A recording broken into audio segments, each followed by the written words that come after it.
Natural home remedies for ear infections. 1. Garlic. Garlic. Crush some garlic and warm it with extra virgin olive oil, EVOO. Let it cool to just about body temperature and then put a few drops in your baby's ear. Leave it in for 15-20 seconds and then tilt your baby's head to let the liquid drain out. Repeat 3 times daily. EVOO and garlic have antibacterial properties to help battle the infection, and the warmth helps relieve pain temporarily.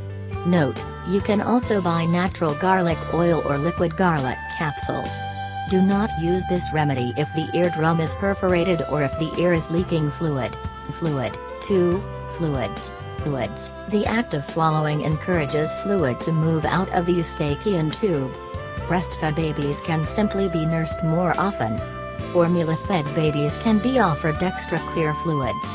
Note, to help prevent ear infections, don't lay your baby on her back when drinking from a bottle. 3. Hot compresses.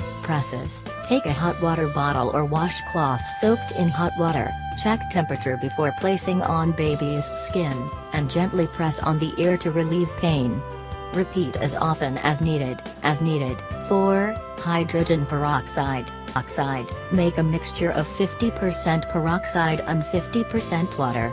Place a few drops in the ear, allow to sit for 15 seconds, and then tilt your child's head to drain the liquid out. Repeat twice daily. Again, don't use this if the eardrum is perforated. If you like this video, give it a thumbs up and share it with your friends and family. If you want more recipes and tips, then subscribe to our channel.